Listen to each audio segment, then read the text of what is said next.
Hello, everybody. It's Effell, and welcome again to How We Got Here. As you know, we come to you every Monday night at 7 o'clock p.m. Central Standard Time to talk about issues that I believe that God has put in my heart to share with you. Then it's time. I'm so grateful for your continued support. If you're watching us live on Facebook, hit that share button. And because tonight is going to be special, I promise you it is. So hit that share button. If you're watching on other social media platforms, please, ma'am, please, sirs, subscribe to us, like us. I believe you'll be blessed by it. I really, really, really do. As you know, we begin each Monday night with Acts chapter 17, verse 26. That says, of one blood he made all nations of men for to dwell on the face of the earth, and has determined the time before appointed and the bounds of their habitation, which means you and I came from one blood. You know better than I am, and I know better than you are. I remember my mother's favorite saying to me was, no one's ever any better than you, but you're not any better than anyone else as well. So we think, I'm grateful for that point. Just to share with you every Monday night what I believe is pertinent information and time that we're sharing. Tonight, we're really, really, really, really, really, really blessed. I am so privileged tonight to have with us a special guest all the way from Fort Lauderdale, Florida. We have a guest, Dr. Rosalind Osgood, all the way from Fort Lauderdale, Florida. She's a state senator. She's a former education board member, and she's associate minister at New Mount Olive Baptist Church in Fort Lauderdale, Florida. And she has been with us a couple of days sharing here in the city. She is here in Selma for the first time.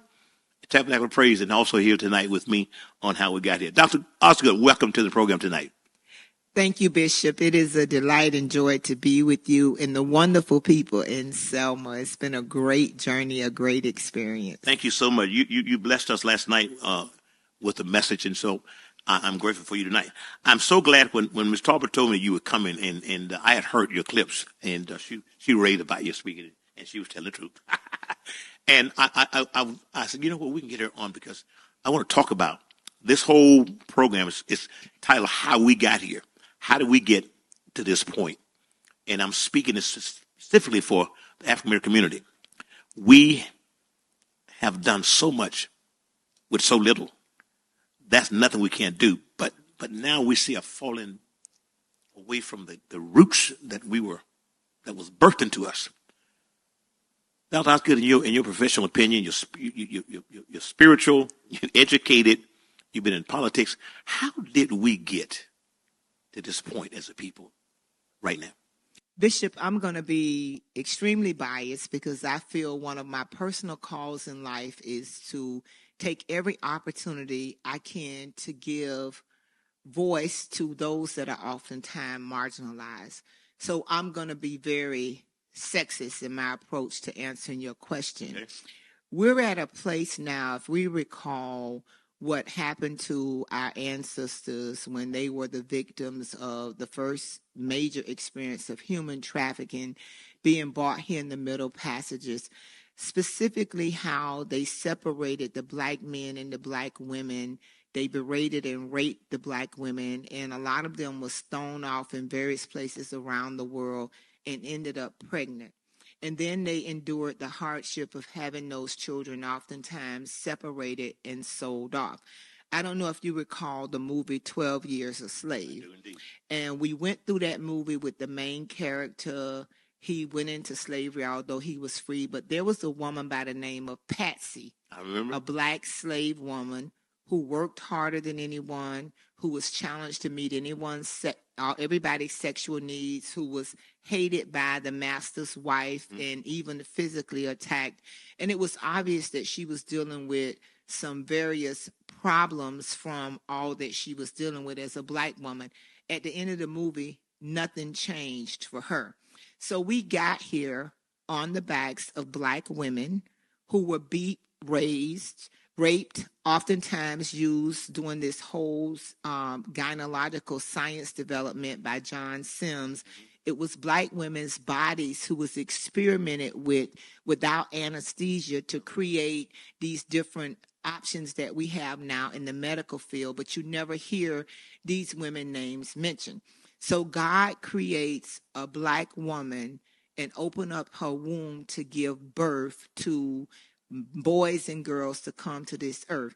And as we continue this narrative of this experience in America, I think we're at a point where we can no longer allow other people to shape our narrative. We have to tell the whole truth about American history that's anchored and built out of Black history, not the other way around, because it is us Black people that was used to pick the cotton to build the economy in America. And we're at a point now where we're in a battle for the soul of the nation. The soul of the nation, in my opinion, is the Black experience. We have to look beyond when we talk about being patriotic. That means something different to Black people than it do to other people because of the pain and the agony that we've endured for this nation to be superior to other nations. You had no idea what I was going to talk about you. I'm just sure I know this is ordained. This past week, I was watching a documentary, and I went back and looked. The institution of slavery itself, that when we were chattel, really started in 1619. Mm-hmm. We first got over here till the passage of that 13th Amendment in 1865. 246 years to 250 years slavery. Then we did another 100 years almost of Jim Crow laws. So now you add that together, Doc, we have now almost 350 years of institutionalized by law that we were behind, not considered humans. We've only been free since the passage of the 13th Amendment for 159 years. So we were enslaved and by laws being not given equal rights for 300 and something years. We spent twice as long in slavery as we've been free. And now you want me to compete with you, and you have 350 years head start on me with the economy, with education, with all those rights that you have, and you want me to run with you when you got a 300-yard head start on me. You want me to beat you in a 100-yard dash when you're 300 yards ahead of me. So to hear what you just say again about the plight of the Black woman in terms of that, this is how we got to this point. And I thought about it again, you want me to compete when the field has never been equal. It's never been level. 300-something years, you had me enslaved, my ancestors enslaved, and Jim Crow laws. And you throw in all the other things that happened to us, but that's 300-something years. We've only been free since 1865 by the 13th Amendment.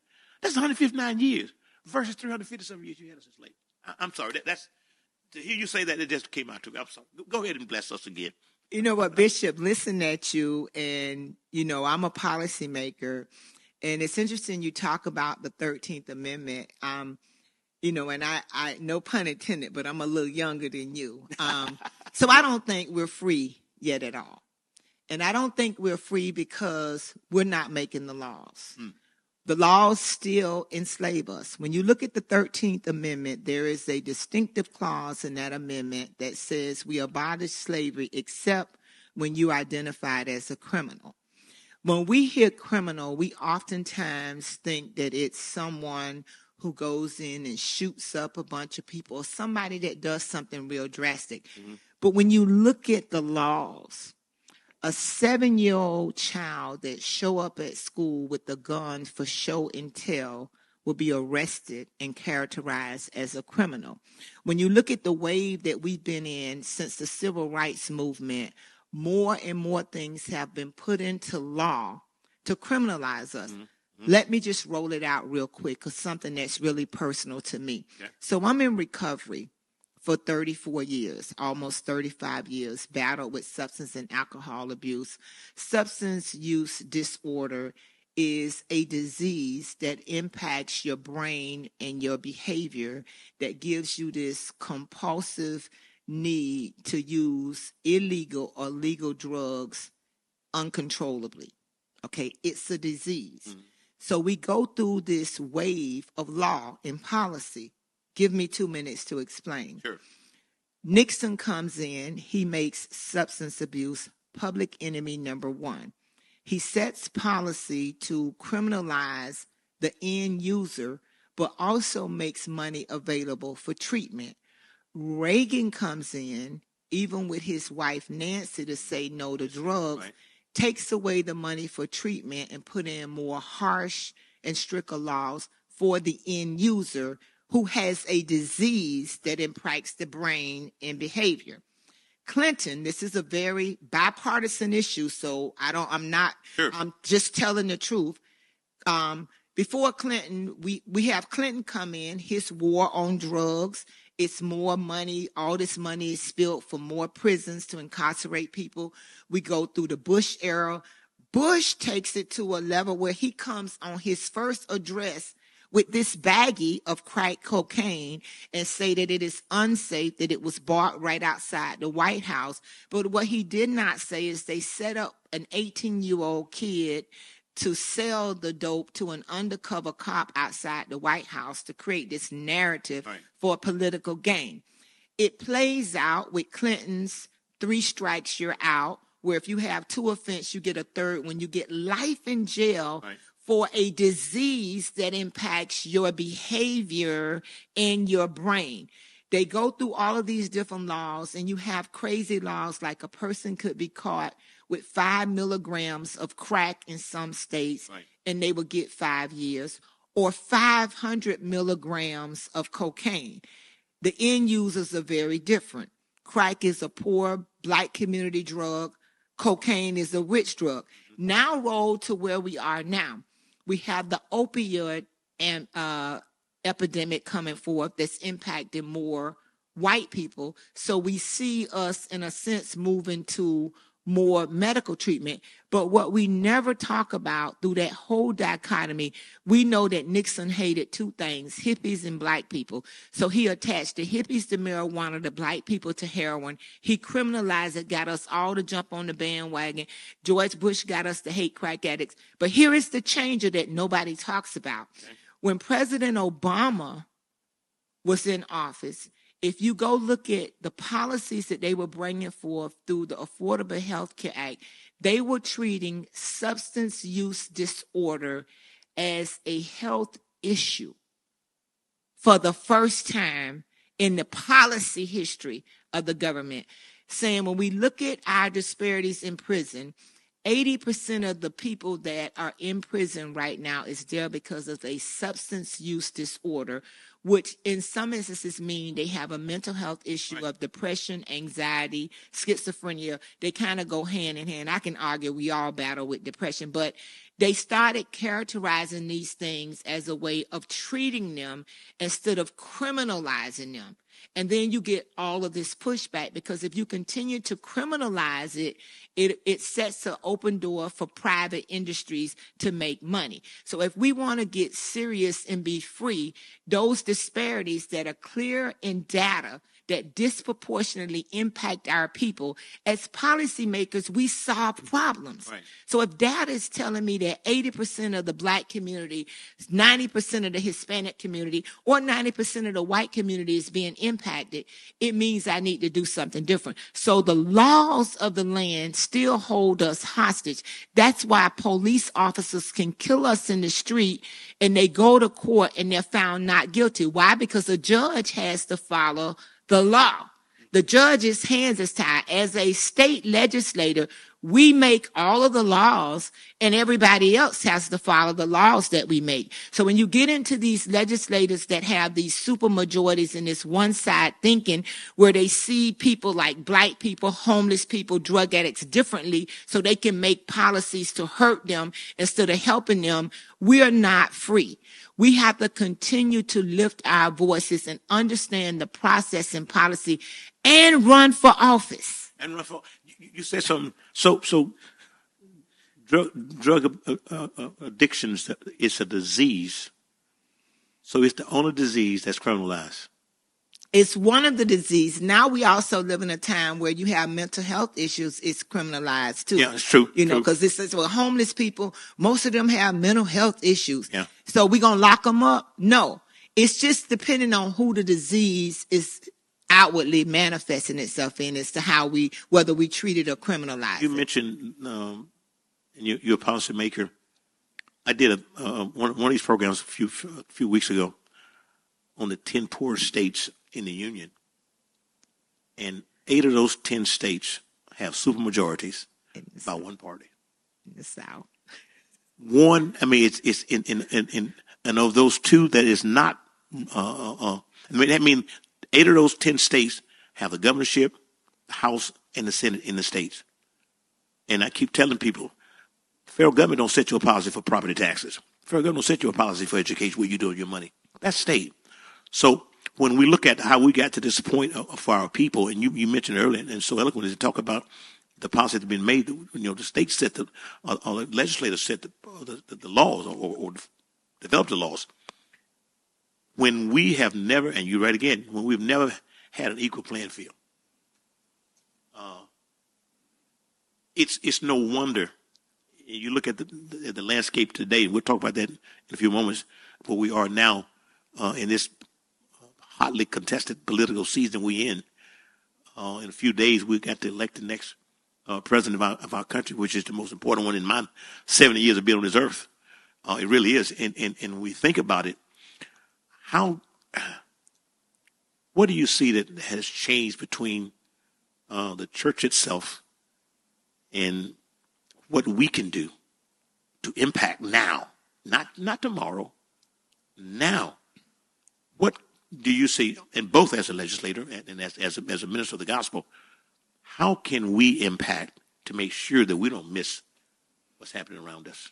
So I would say, from a very personal way, I love the New Mount Olive Baptist Church in Fort Lauderdale. I was there as a young girl with Daddy Weaver, George Weaver, I affectionately call Daddy Weaver, who started Mount Olive Gardens, which was a Section 8 housing program back in the early 70s, so that the church could be in charge of providing housing for the residents, and not necessarily in the agreement of the church leadership, but knowing it was need to be done. Dr. Carter then came and wrote a book, A Quest for Freedom, where we started the Community Development Corporation to do outreach and development, basically from this premise that we got to save ourselves, that the Black church has to be involved and engaged in serving the Black community. Dr. Davidson came and started the Community Education Alliance to focus on children and starting to develop children earlier. But it gives us a holistic approach to dealing with the social issues in our time. As people of faith, we have to understand, as Dr. Carter would always say, the gospel must move from the pulpit to the pavement. We cannot be comfortable in our air-conditioned buildings with 3 points in a hoop, singing and shouting when the community around us is falling apart. I think that a part of the problem right now is because we've gotten too complacent as a church. As we've grown, our needs have gotten larger. We've been bullied around this whole notion of losing our 501c3 and not really being able to study the law or look at the law to understand that, if you take away our 501c3, you got to take away some other people's 501c3 as well. So I think for us, it's a real challenge to our faith. And we're either going to stand up for justice, because I believe biblically Christ is against any form of injustice. I think Paul writes about in his letter to the church at Rome in the first chapter, around the 18th verse, where he talks about the wrath of God being revealed from heaven against ungodliness and unrighteousness, using the Greek word adakia, which has this notion of wickedness or injustice. So if God is against injustice, as a daughter of God, someone that has been adopted into this royal priesthood with the Spirit of God in the person of the Holy Spirit, I should have an issue with injustice.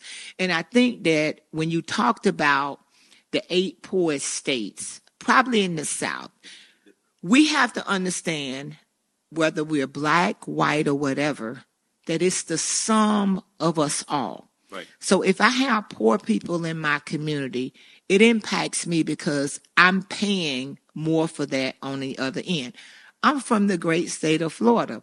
I am perplexed that we give $9,000, around $8,900 plus dollars a year from the state government to educate a kid, and $21,000 to $24,000 to lock up that same kid. Now, Bishop, we know in our budget, right, we put our money where our biggest priority is. If you Right. probably like me, you have grandchildren now, and they probably the largest item in your budget because it's something you always got to pay for. But when we look at the budgets and how the money is going in different areas, we see the clear picture of where we're going. So I believe personally, at this moment where we are, we have this small group, the old Tea Party, the Libertarian, the Ross Perot. Remember Ross Perot? I do. So they came out and they started this campaign for presidency, but they couldn't build the numbers.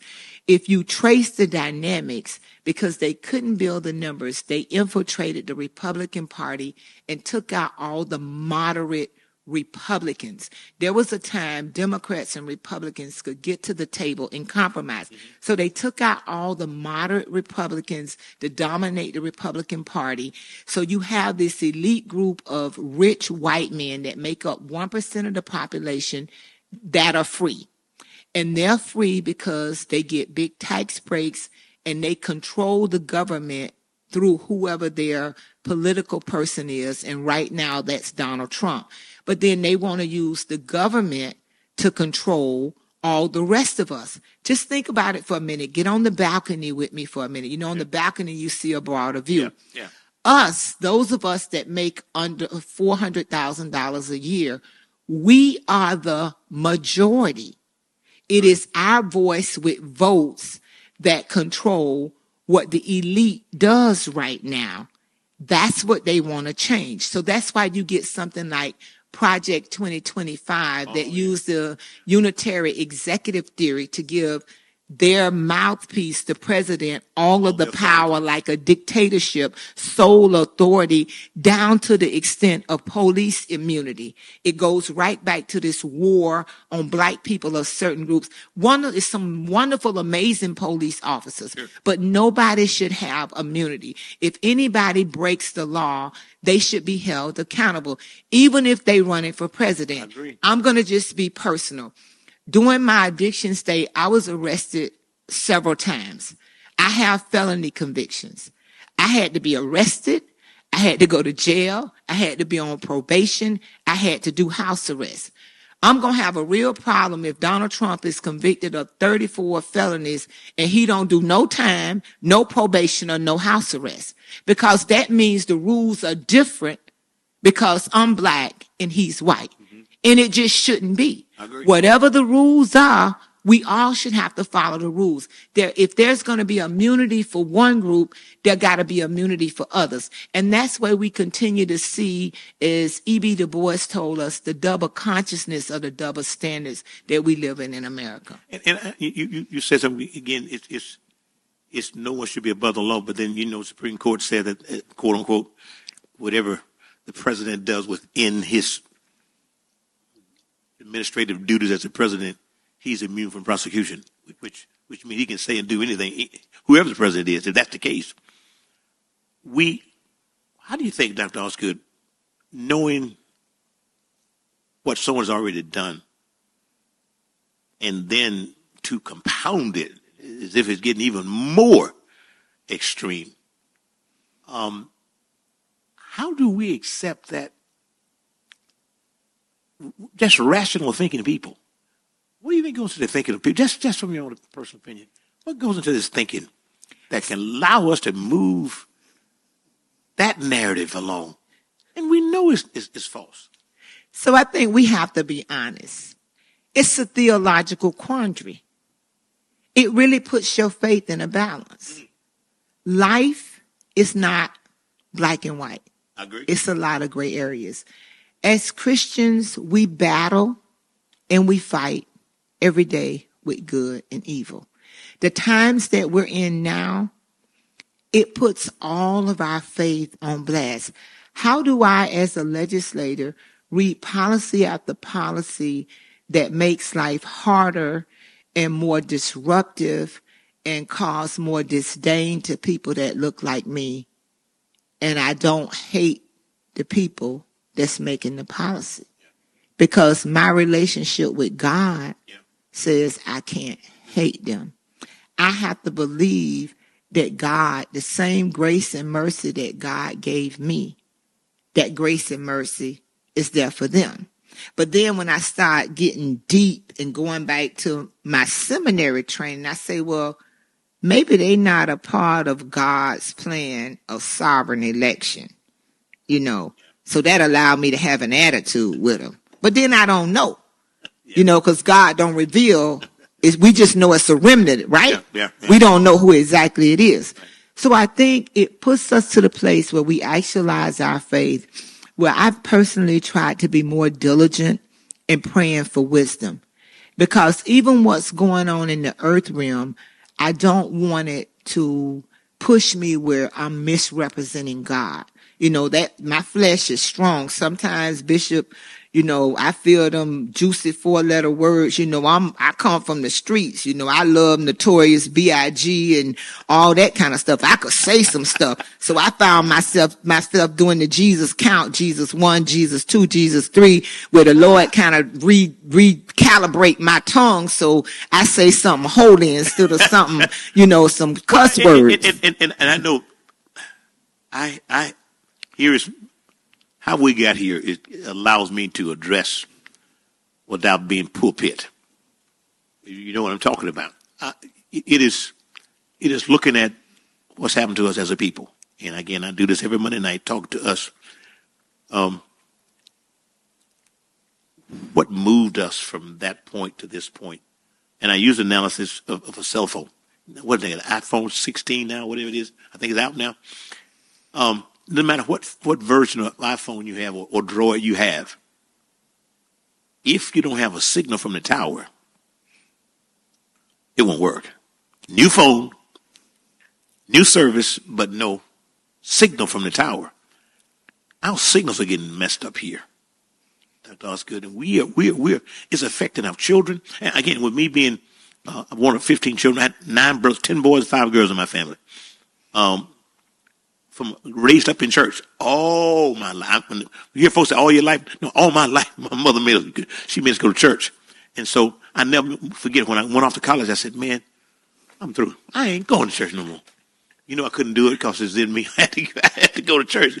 And so it's been instilled in my children. And so and now they're all in church, all serving in church.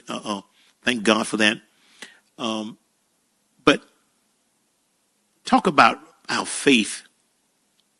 And you mentioned earlier about, sometimes the dichotomy we have to face with, and then seeing people, you said, now, how can these people say they profess in Christ and support this person or that person when it's not gray area with them? You know what they're like. You see it. You've seen it in action.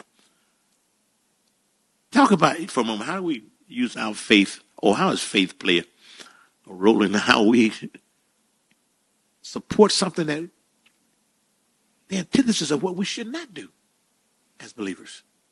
And that's what I talk about. So give me your points on that. So I think it takes us back to the old argument that we saw with Socrates, Aristotle, Plato, all David Hume's, all the philosophers of old, where they argued and talked about the existence of God.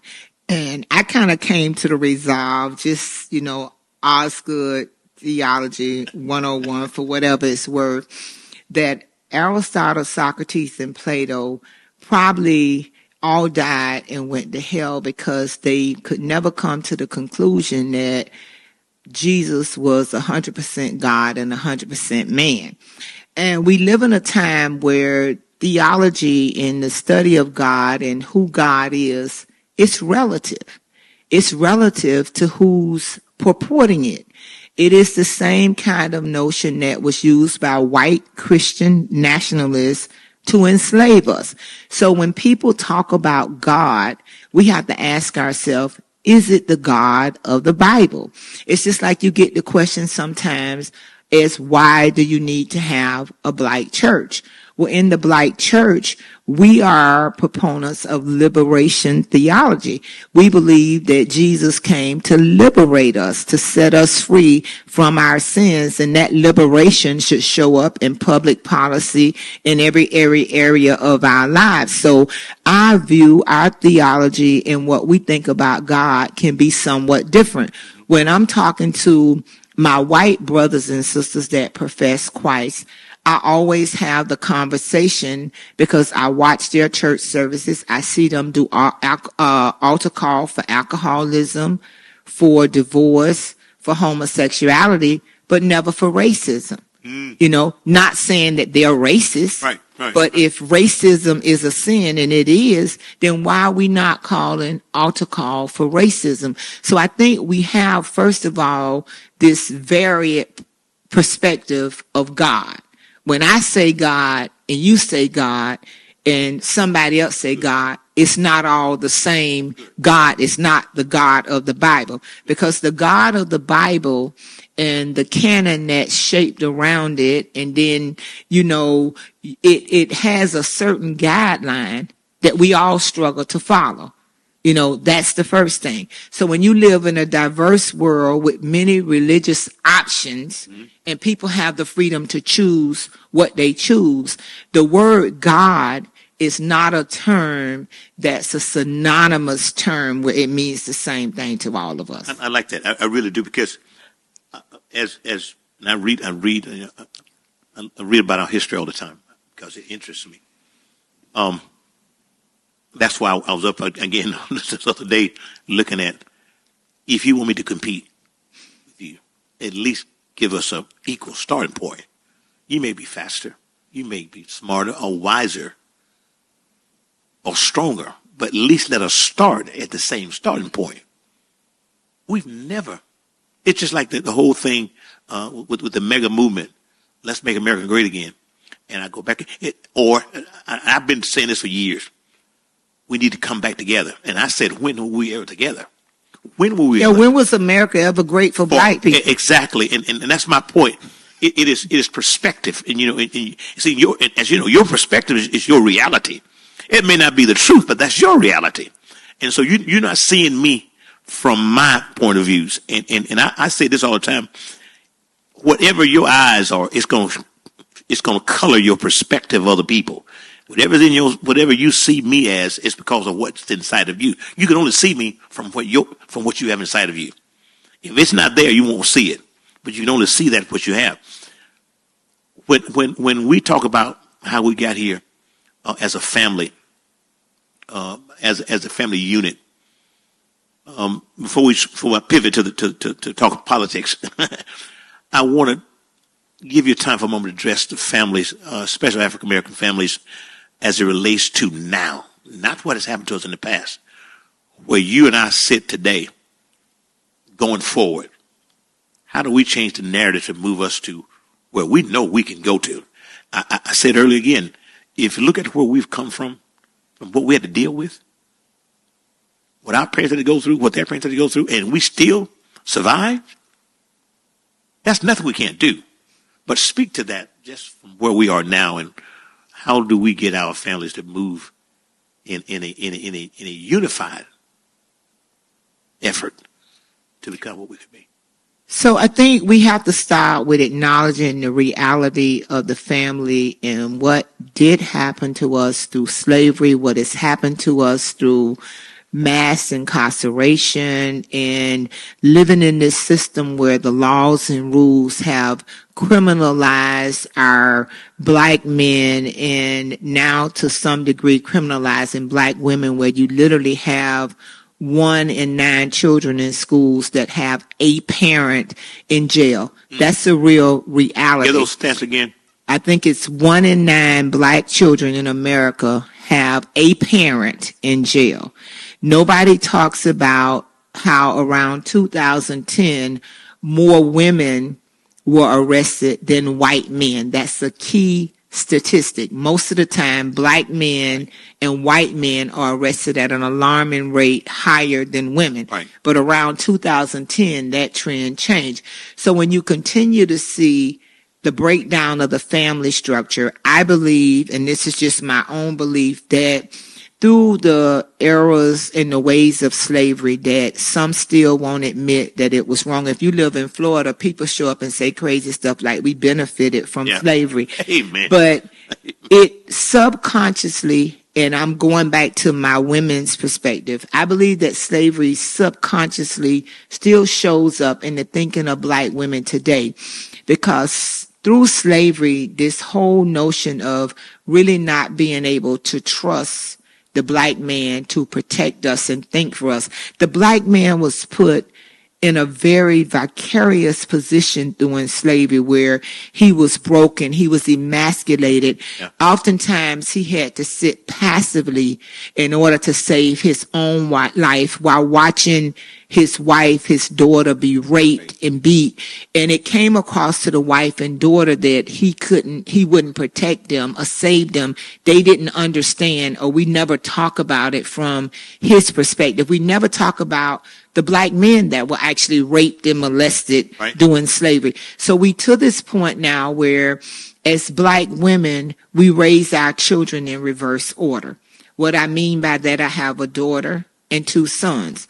My daughter will say she got a problem. I say, well, what's your solution? And she'll proceed to tell me. My sons will say they got the same problem, and I'll say, here is what you need to do. You get it? Yeah. So I had to train myself in reverse to allow my sons to think through situations. So if you get on the balcony again and you look at the bigger picture, the data says that a lot of our kids are coming from single homes that are led by females. Okay, let's just say that's true. The results that we're getting is that they're being incarcerated, they're dropping out of school. We have to be real and do something about that. As a single mom, I can't teach my boys how to be a man. I can be a good single mom. I can work hard. I can put food on the table. That's why I need my church. That's why I need the Noops. I need the Omegas, the Lamplighters, the Kappa League, so I can take those boys where men can teach them how to be men. Now, I'm going to put food on the table. Right. And if they bow up at me, I'm going to show them that I'm mama, because I'm going to show enough drag them. I don't care how big they are. Yeah. But I need the help. So when we think about the family now, we need to meet families where they are, whether they're single parent homes, whether it's a mom and dad, or whether they're same-sex homes.